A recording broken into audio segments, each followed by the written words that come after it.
My origin story is very similar to a lot of people in that I came from radio and not by choice. That's how most of us in voiceover who came from radio came. We came not by choice. One day we showed up Yes. and they're like, by the way, we're going through another round of layoffs. Yeah. And thanks for playing. Here's your papers. Hmm. I mean, really, I did my first commercial. It was 1995. I was in high school. I was doing a radio station co-op. And I remember going into the radio station. It was 1470 Seahow in Welland, Ontario. And I went in and I met the program director for my interview for my co-op. And he said, "What do you want to get out of this?" And I said, "Before the end of my co-op, I want to be on the air." And he's like, "Okay, well, I'm gonna, not to crush your hopes and dreams, but we've never put a co-op student on the air. We will never put a co-op student on the air."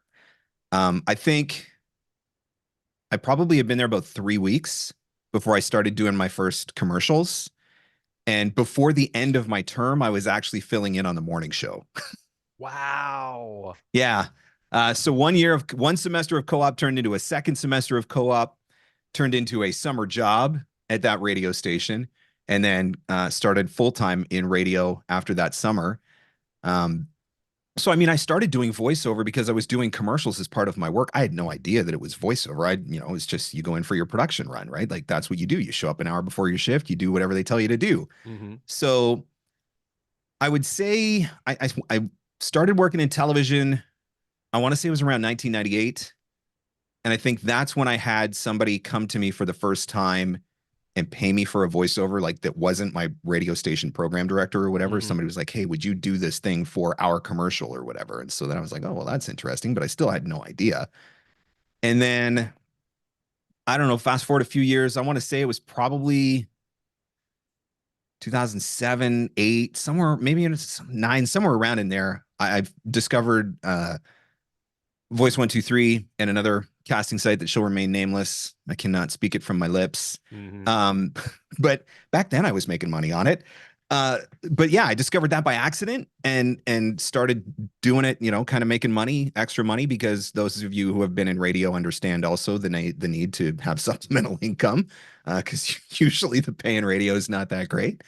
Uh, so that was kind of where it really started turned into more of a, I guess, kind of a part-time sort of gig. Hmm. But then when my last radio job came to an end, which would have been in 2011, I spent several months sitting at home in my underwear, feeling sorry for myself, wondering whether or not my career was over, and all the while just doing voiceover as opportunity presented itself. And at some point in that time frame, I just thought, well, maybe I can do this. And the nice thing about not making good money in radio is that the bar is very low for how much you have to earn in voiceover to replace your income. So it was a lot easier to get there than I thought it was going to be.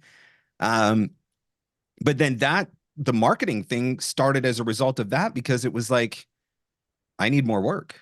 Hmm. I need to find more work. And so it's my thought process was, if there's a certain percentage of people who are hiring through online casting, there's got to be a group of people out there who are not doing online casting or who don't know about online casting. Can I find those people and try to build direct relationships with them? And so I started reaching out horribly. Like, it was so bad at first. It's a wonder anybody talked to me.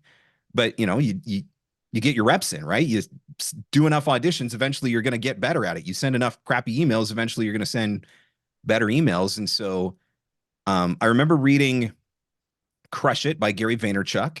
Hmm. And one of the things that I remember was Gary said, start a blog. So I was like, all Hmm. right, well, if it's good enough for Gary, then it's good enough for me. So I started a blog.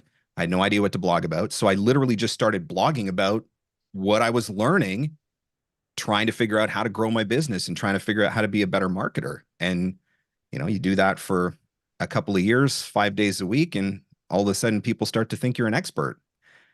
Little did they know. Yeah, sometimes yeah, voiceover is a lot of fake it till you make it. Oh Uh, man, totally.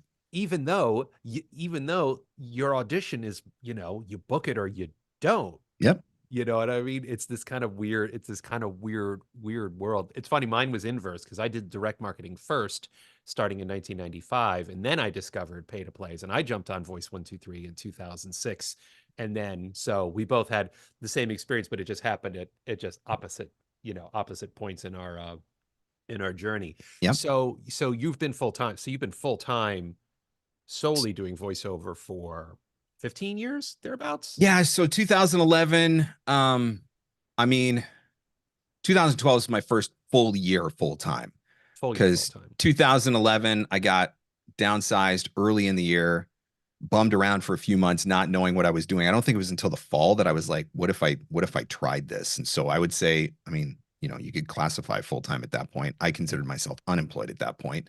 But in 2012, at the start of 2012, that's when I decided, like, hey, I'm a full time voice actor now because I can't get unemployment. So let's do this. I I had to get fired to become a full time voice talent. Well, I mean, that's Uh, what it was for me, right? It was yeah. if I had never got canned from the radio station, I would have never had the guts to try it. Like, honestly, I would have never had the guts to pursue it full time. Even though I had thought about it previously, but job security, having a regular paycheck, all that sort of stuff, it messes with your logical thought process, I guess. And so I never had the guts to actually give it a shot. So in that regard, getting downsized ended up being the best thing that ever happened to me.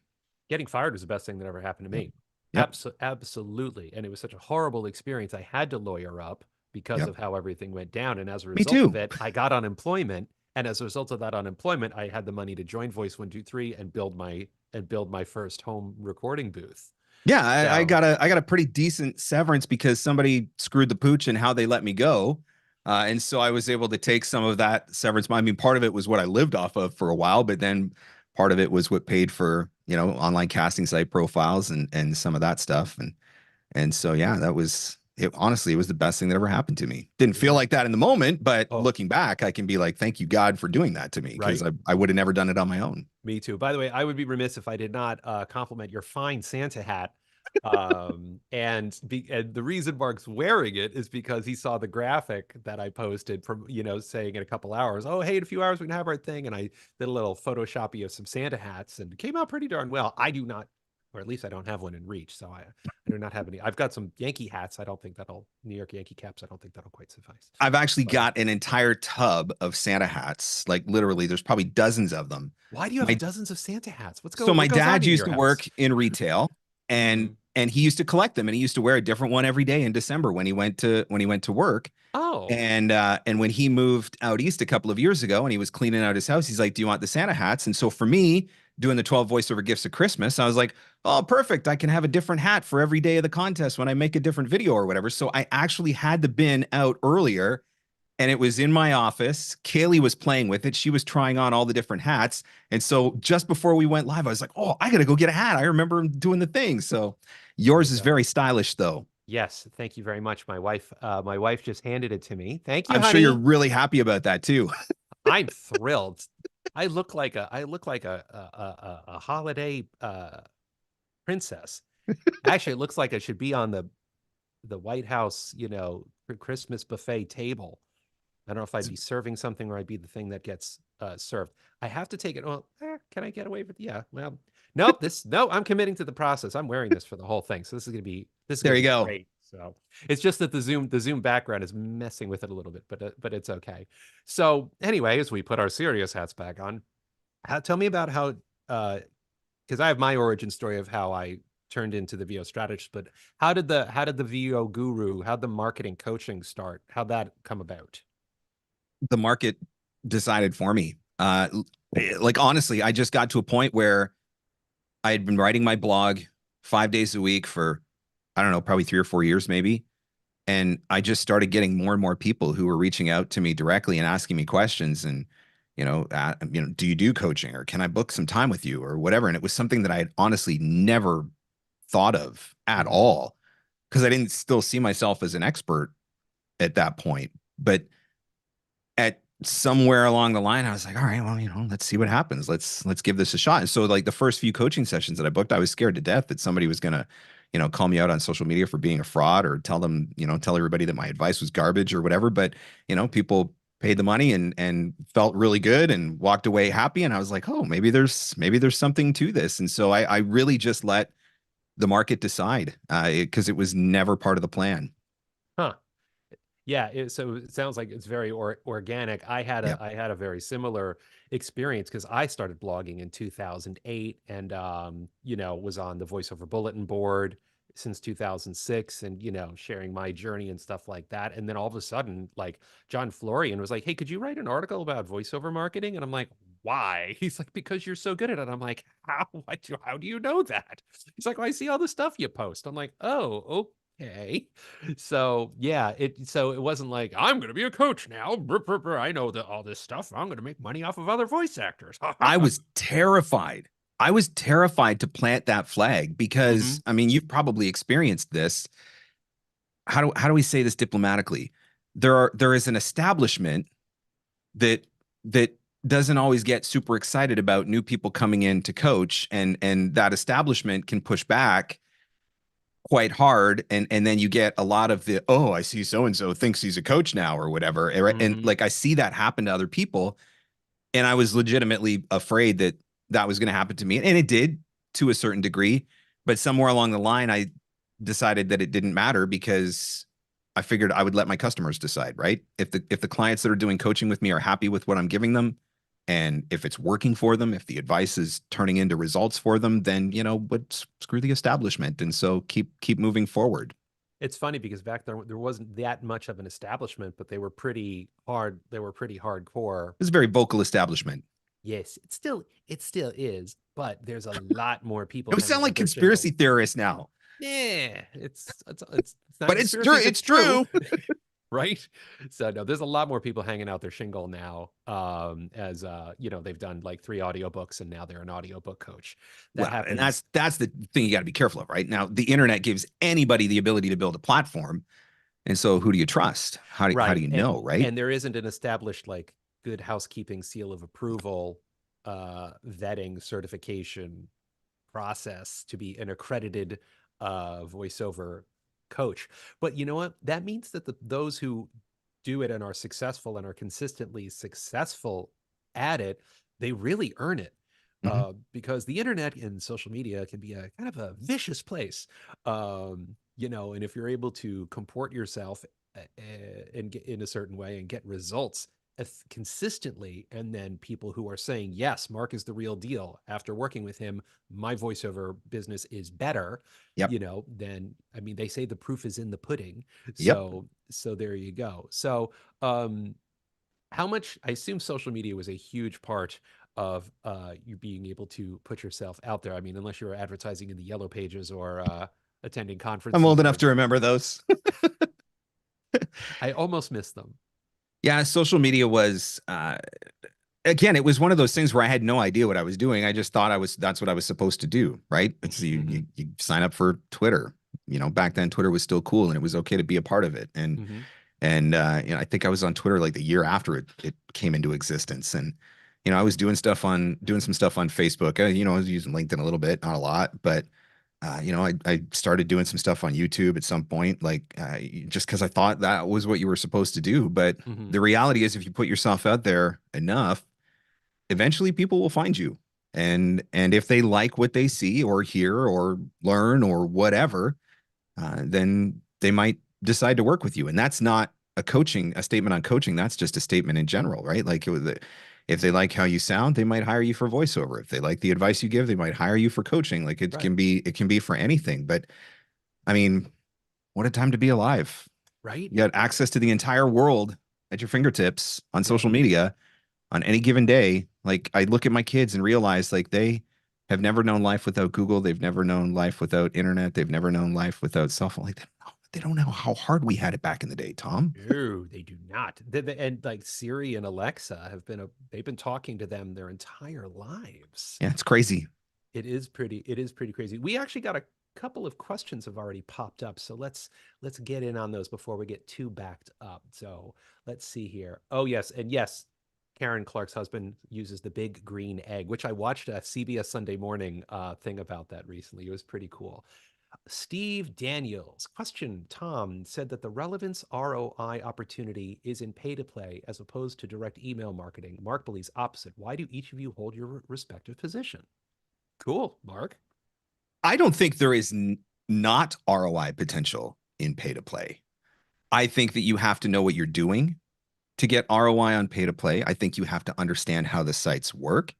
And I do think, well, look, I'm just going to say it with Voice 123, it's getting harder and harder and harder. When the CEO can't explain how the algorithm works, how the heck is the rest of us supposed to understand what we're supposed to be doing on that site?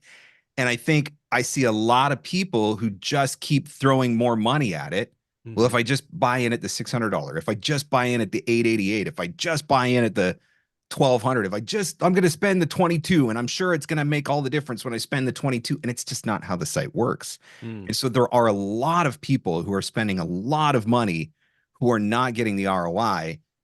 I don't exclusively blame the casting site though. If you don't know how to use it properly, you're not going to get the ROI from it. But the same can be said for marketing. I know a lot of people who still subscribe to the generic form letter. Let me build a list of 1,000 people in Apollo and blitz them out the exact same identical email in an automated campaign and create an automated funnel that's going to send the exact same identical follow-ups and all that sort of stuff. I know people who still subscribe to that. I've been saying for 15 years that that doesn't work. But it's easier than writing an individual email. And so it's the whole, throw enough spaghetti at the wall and maybe some will stick. And so I just think whatever you decide to do, whether it's email marketing, whether it's cold calling, whether it's pay to plays, whether it's agents, whether it's social media, whatever, you got to know what you're doing in order to be able to get that ROI. I do think that with online casting, and I don't know, do we really have that differing of views on online casting? I'm not We sure. really, well, I'll say what I say when you're done. Well, I know I'm talking to more and more voice actors who are saying that the number of quality opportunities continues to decline. Hmm. And so if you have more people on the site competing for fewer quality jobs, then unless you are a top tier, well coached talent with a great studio and amazing sound and all the things, Hmm. it is going to be harder for you to get an ROI. That's just math. That's not Yeah. opinion. That's just math. Yeah. Okay. So I do use direct marketing. I use Mhm. direct marketing regularly. I started my voiceover career using direct marketing. Um, and yes, I do use pay to plays regularly. I'm auditioning on Voice 123 multiple times every day. So direct marketing and indirect marketing tactics are still relevant. Pay to play, being on pay to play sites, using them are relevant. But Mhm. Mark is 100% correct. If you don't know what you're doing, Yeah. you're not going to get far. And if you're not an effective storyteller, you're not going to get far. Now that AI is here and it's really starting, it's just the beginning of We starting to go. dig into certain genres of voiceover and subgenres of voiceover. I believe that, well, the cream will rise to the top. 100%. When AI completely blows through the industry, then we see exactly what's going to happen, which will be anywhere in the next 2 to 5 years. We'll probably have a really good idea about what's actually going to be happening. Like Mark and I were talking before the broadcast, and I was saying there's going to come a point very soon where someone is going to type in that's trying to produce a campaign, type into whatever AI is, I have a commercial, a 30-second commercial for this car. I want it done in 14 different languages.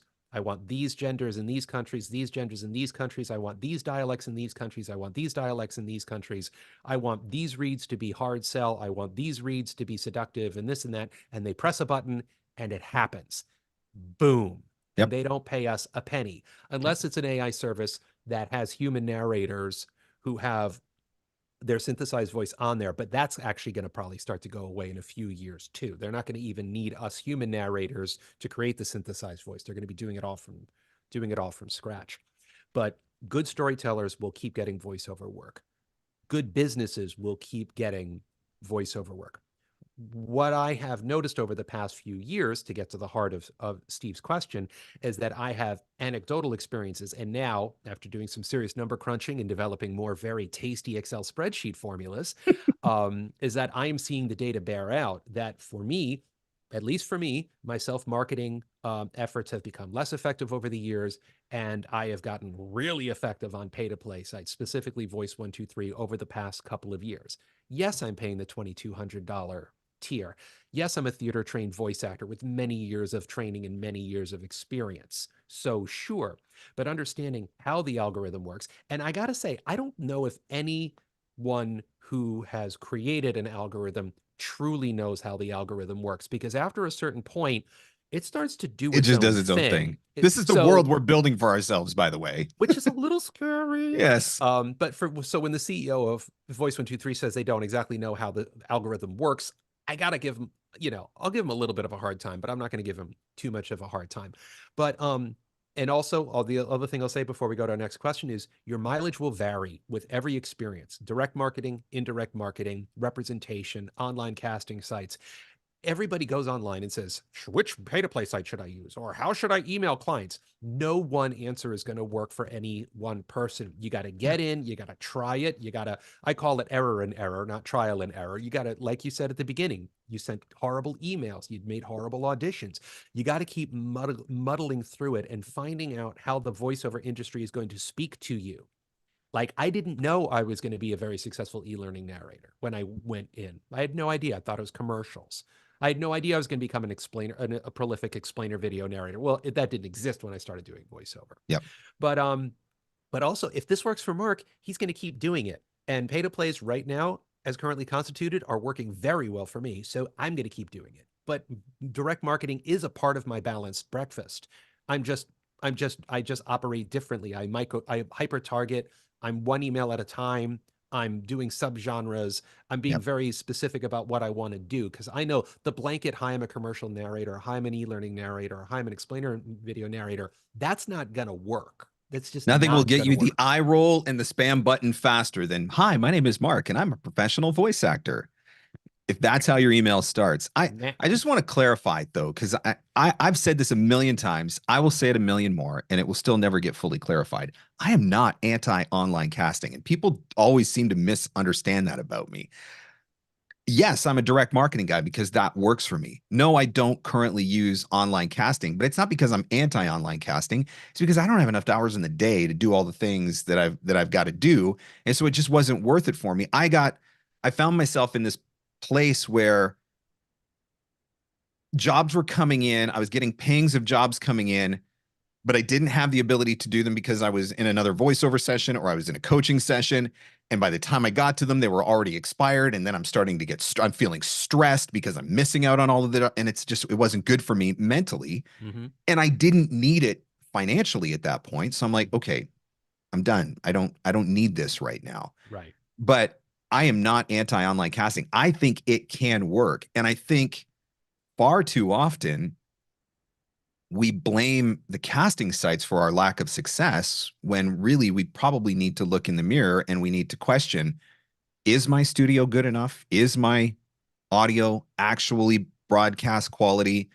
Am I coached up? Am I delivering the best auditions that I can possibly deliver?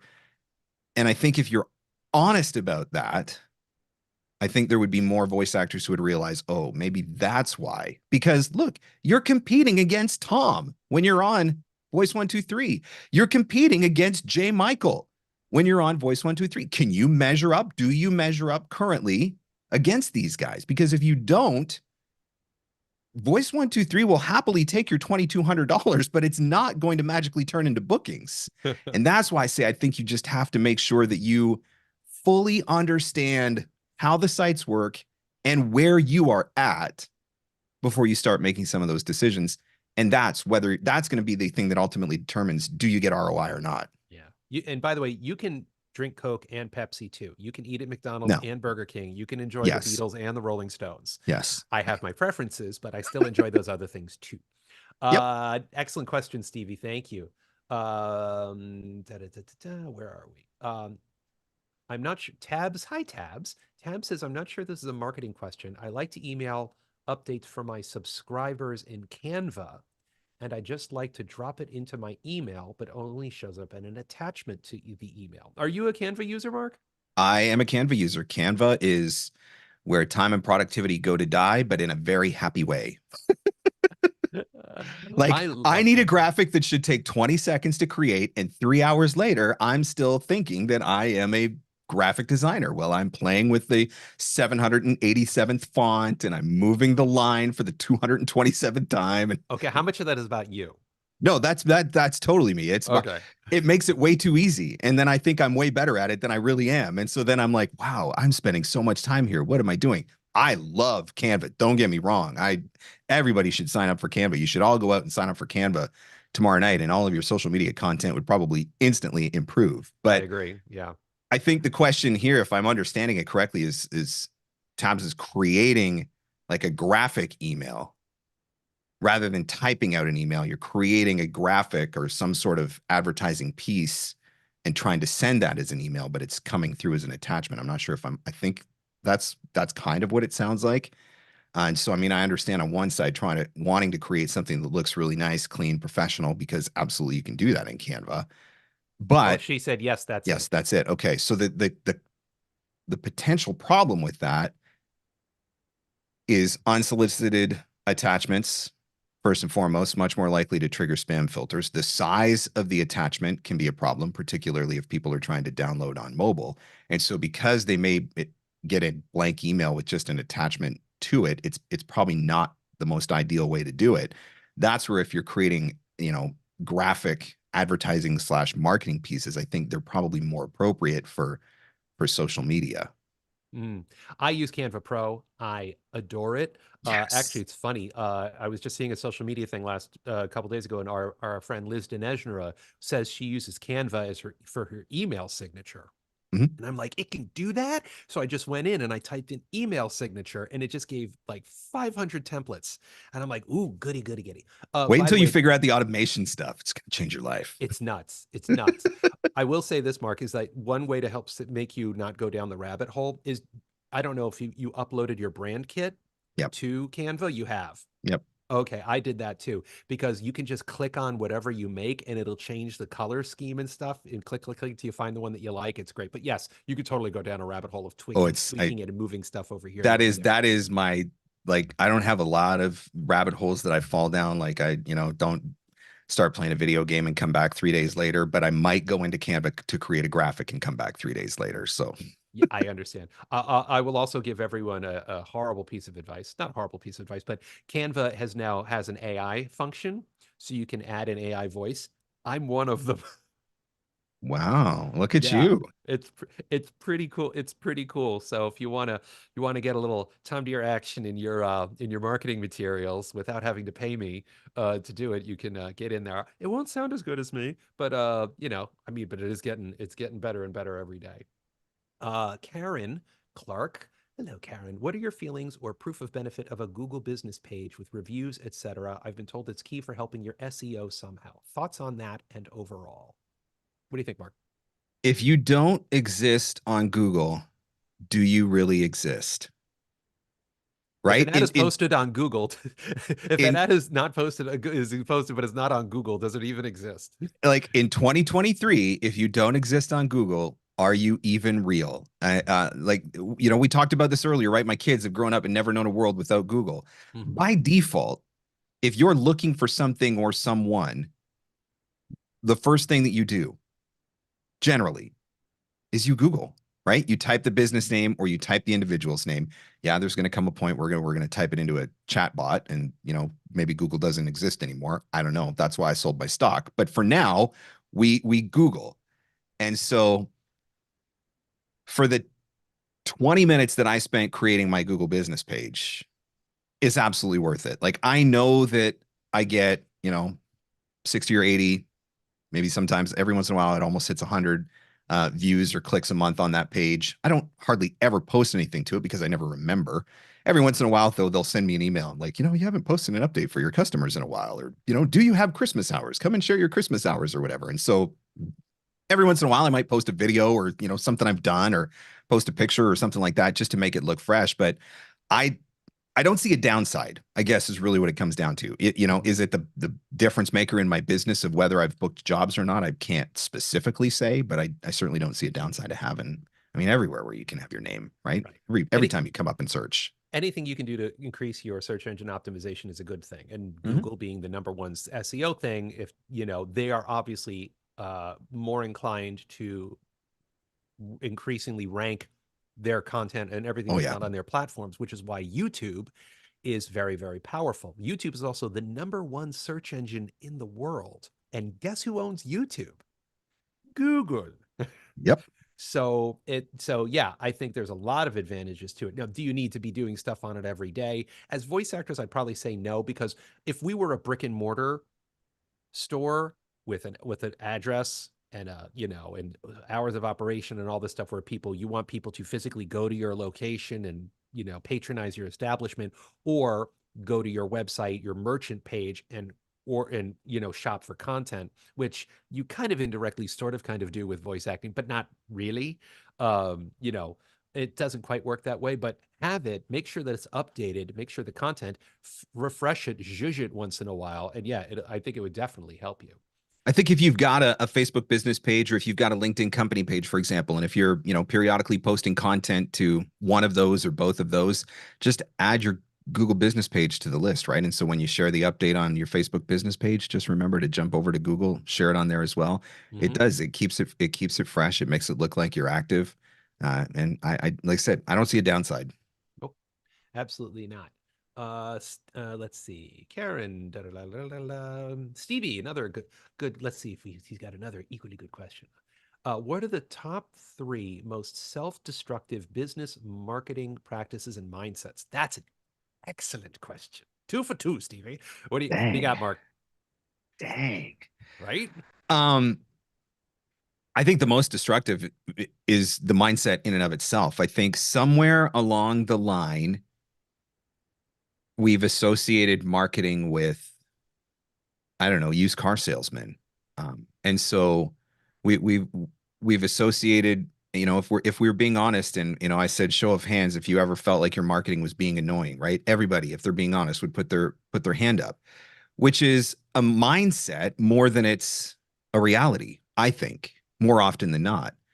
And so I think probably the most destructive thing is letting that mindset keep you from doing the thing, because you don't send the follow-ups because you don't want to be annoying, or you don't reach out, you meet somebody at a networking event and you grab their business card, but well, I already talked to them at the business event, so I don't want to follow up with them in a couple of days to just say hello or check in or whatever, because I don't want to be annoying. And so we let that mindset keep us from doing a lot of the things.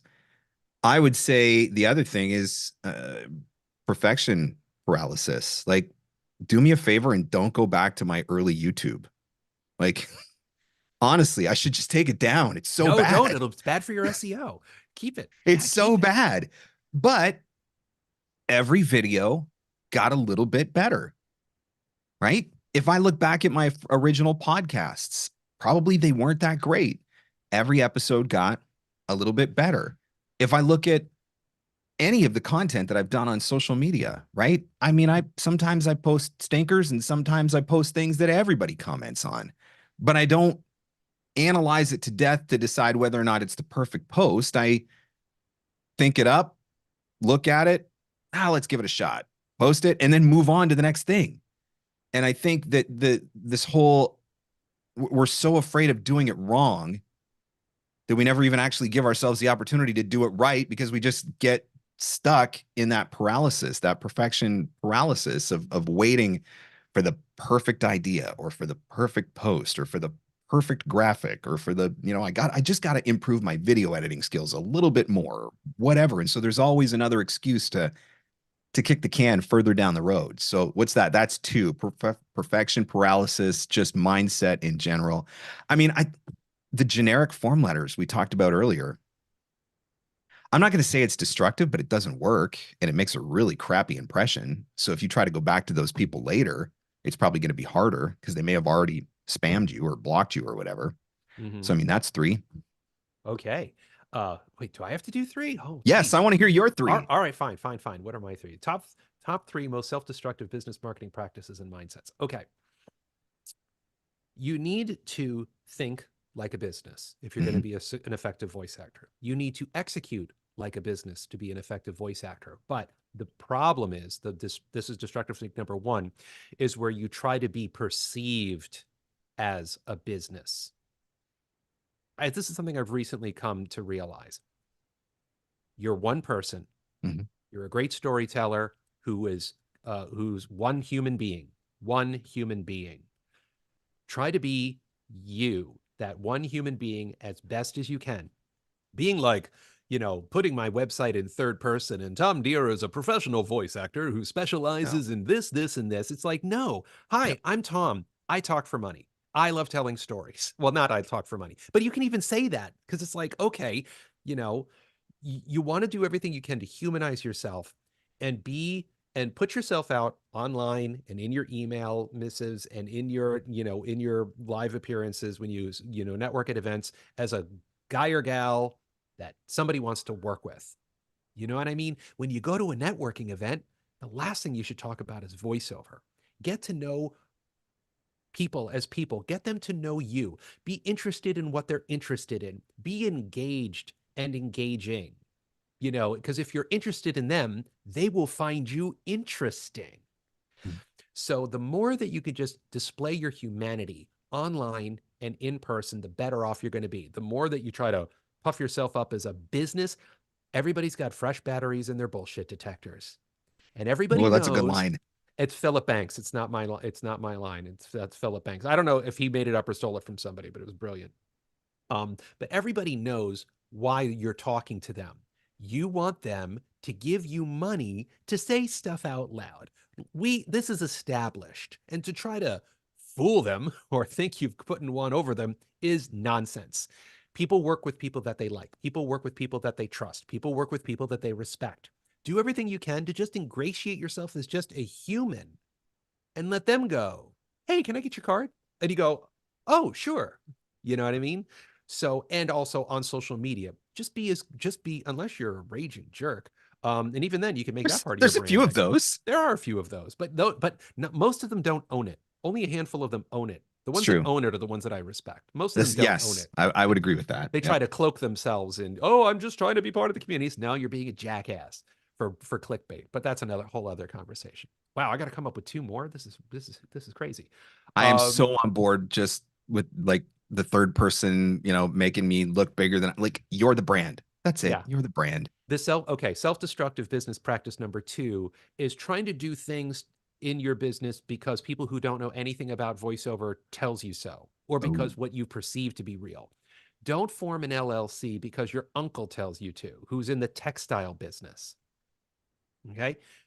Your uncle has no earthly idea whether you should incorporate, whether you should be an S Corp or a C Corp or an LLC, unless they are also a certified fiduciary who operates in your state.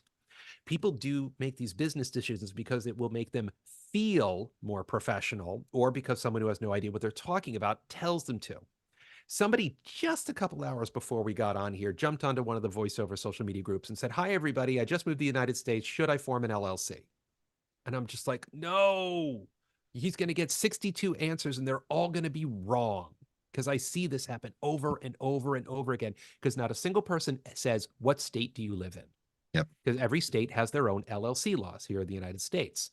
Yep. So I immediately said, that's a great question. Go find a financial advisor you can trust who can operate in your state and can answer questions about whether you should or should not incorporate or should not form an LLC in your state.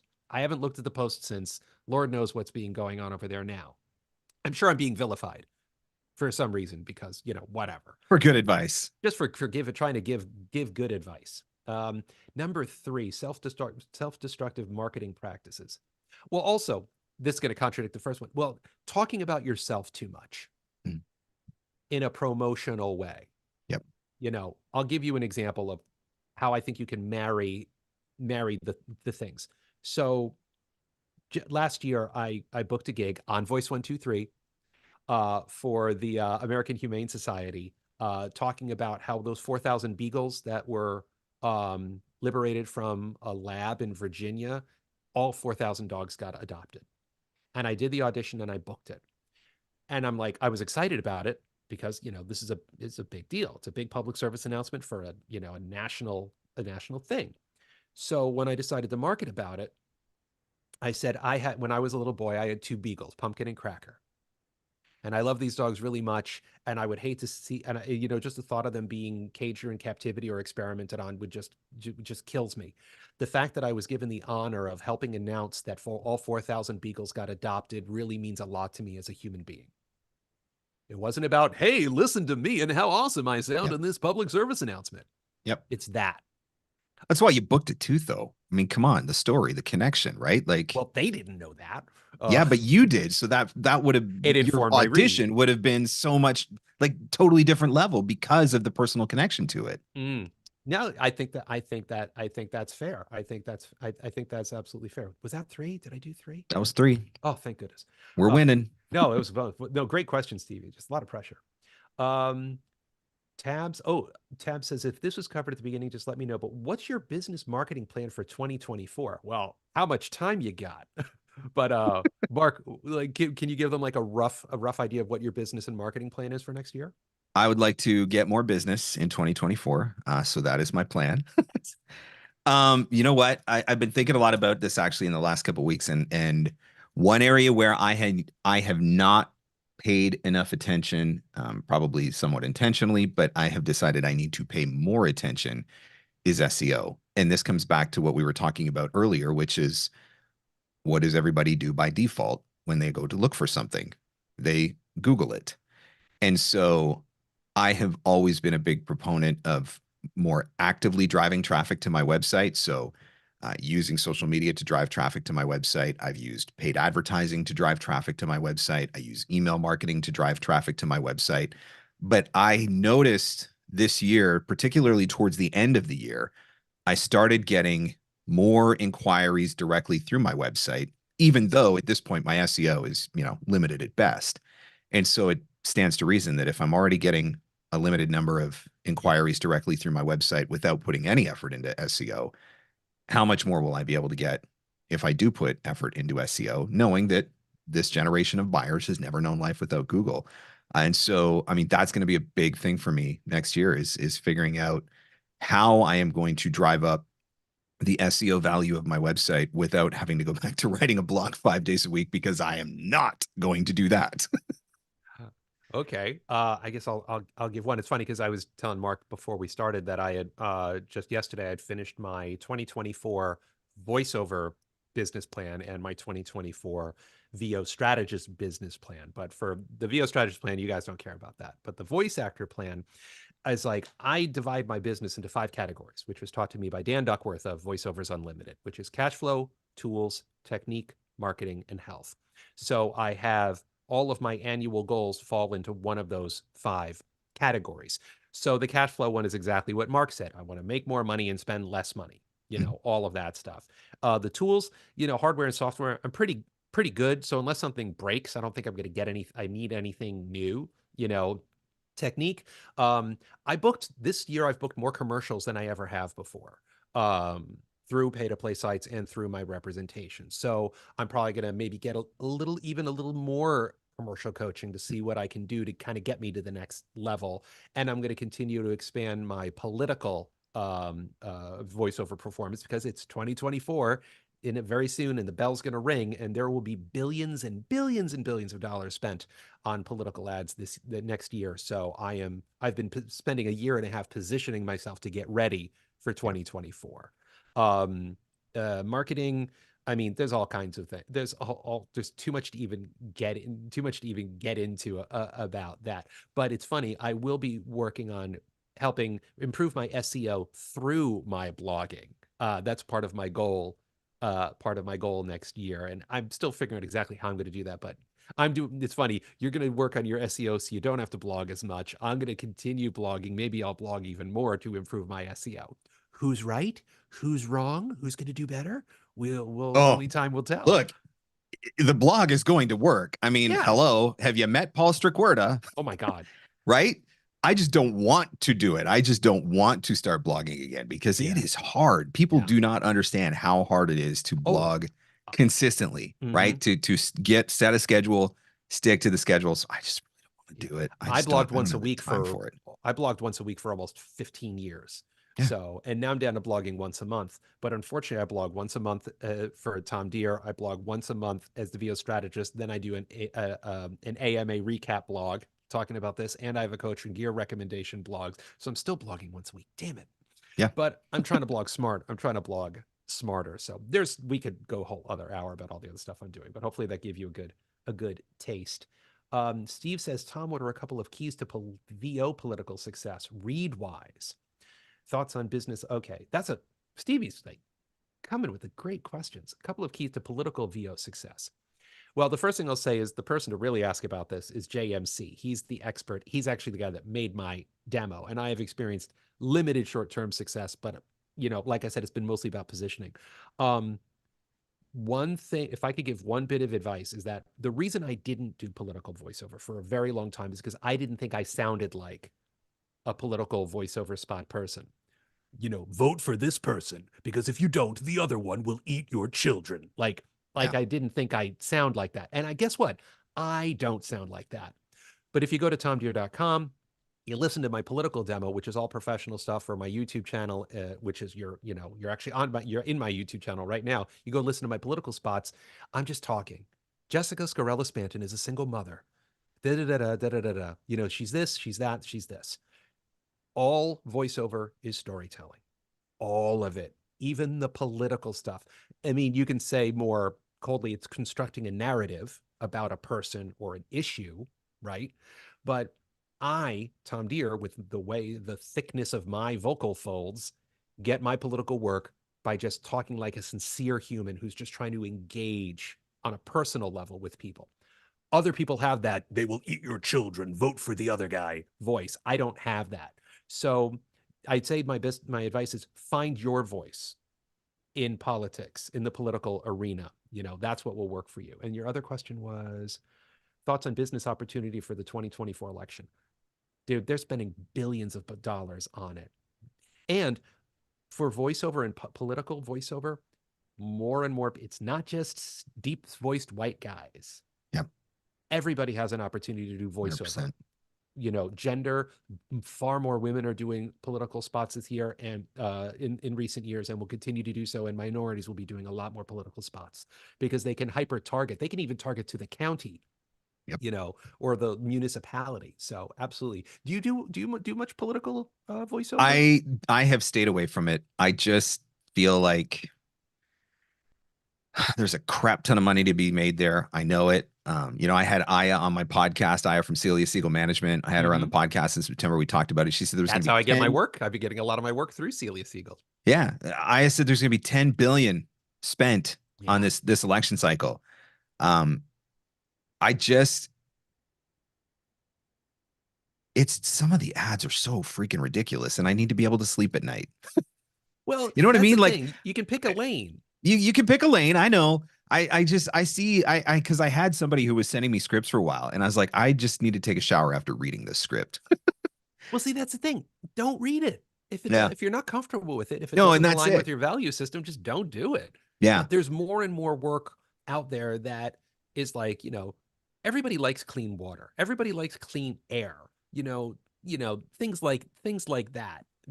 There's stuff out there. But again, you got to work within your comfort zone, and everybody has their line, Yeah. you know. And I see, in the line, that in and of itself, like, man, it's so divisive. Canada is just as bad as America. Nobody thinks that, but we might actually be worse right now, dividing down party lines and the divide that exists. And then Mm, so then there's also a part of me that's like, if I voice a spot for somebody, and then people who have coached with me heard me voice a spot for somebody and they don't align with that person's views, and then they're coming for me. Like, that's the world that we live in now. They're coming yeah. for me. Yeah. If you're just a voice actor, it doesn't matter. But I'm looking at my coaching business and I'm thinking, if I voice the wrong spot for the wrong person and piss off the wrong person, they will come for me. And that sounds ridiculous, but like, we've all seen it happen Yeah. to other people in other areas. And some of you maybe have participated in it. Like, that's the world that we live in now. And I was like, you know what? There are other ways for me to make money. I don't need the headache. I don't need the stress. I don't want to go down that road. I have no problem with people doing it. I'm a Mhm. little bit jealous that I'm not cashing in on the $10 billion in ad spend, but It's good. yeah. It's really good. Well, I've been doing it. I did my first one like fall of last year, fall of 2022, and they're on my YouTube channel, and I haven't heard anything from anybody. But so, but again, you got to work within your comfort zone. Oh, we're running out of time. Oh God. Tab says, "Ooh, I learned the past week you could be an LLC and file taxes as an S corp. I thought it sounded potentially beneficial." Yes. Rob Siglin Paglia is our guy. He's our lawyer, voiceover friend, but he also is a financial advisor. So he talks about this stuff regularly. But yes, you can do what you said that you could do. And thank you on the personal record. Karen says it's great money. Yes, I would guess you're doing political too. And Karen says she has a separate private site for political. Well, that's the thing. I have TomDeere.com, but my political landing page, where when I'm marketing myself as a political voice actor, goes to you have to click on a separate link. You can't navigate through TomDeere.com to get to my political landing page. So, I've got a But little. see, the fact that we feel like we have to keep it separate, doesn't that say something in and of itself? You're absolutely right. It says Right? something. It says a lot of somethings. Yeah, exactly. And Yeah. it's unfortunate because it shouldn't have to be that way. Hmm. Like, right? We should all be able to be grown-ups in the room, but We're not. We're a bunch of screaming toddlers, without question. Okay. Well, actually, this kind of works out because we just got a couple minutes left, and this is around the time where I would start to wrap things up. But real quick, does anyone have any other? If you've got any questions, type them in. And while you're doing that, Mark, how can people work with you? Where can they find you? biopreneur.com. Everything is there now. For somebody who's supposed to be the marketing guy, who's supposed to have all this stuff figured out, the number of times that I have changed URLs, rebranded, blown up my website, which is one of the reasons why I can give advice on this, because I do all the stupid, dumb mistake things first, and then I can teach you how to do it better That's than my whole me. business model. My whole business model is screwing up and then telling people what I Yes, did wrong. this is how I fixed it. So now don't do the dumb thing that I did. Just do Right. this instead. And so yeah, viopreneur.com is pretty much where everything is, including the 12 voiceover gifts of Christmas for people who are interested in that. Very cool. Well, a big part of your value, Mark, is the fact that you've been doing this for a long time, and it's not like you inherited your voiceover business from your dad and now you're just running the voiceover business and you have a set of legacy clients. You built it from the ground up. You've made your mistakes. You've had your learning curve. You still make I mistakes was going to because say, you're yeah, I haven't perfect. made my mistakes. I continue to make my I mistakes. continue to make mistakes too. I make Yep. mistakes all the time, because like just because I'm a successful voice actor, Mark is a successful voice actor, we don't book every audition that we do. And not every booking that we do runs swimmingly. Sometimes we make mistakes. Sometimes there's miscommunications. These things happen all the time. It's a matter of mitigating it, managing it, keeping your lines of communication open, developing, nurturing, and establishing trust with your clients. Did I Yep. stall enough? Oh, Patrick, yes. What are some good ways to keep your marketing emails focused on the client and not on you? Well, that'll be our last question. So what do you got on that one, Mark? What is the what is the solution that you provide to them? How are you going to make their life a little bit easier? How are you going to make this project go a little bit smoother? Like that's always the thing. I'm focused on here's what I have to offer you. Here's how I can make your life easier. Here's how I can make it better.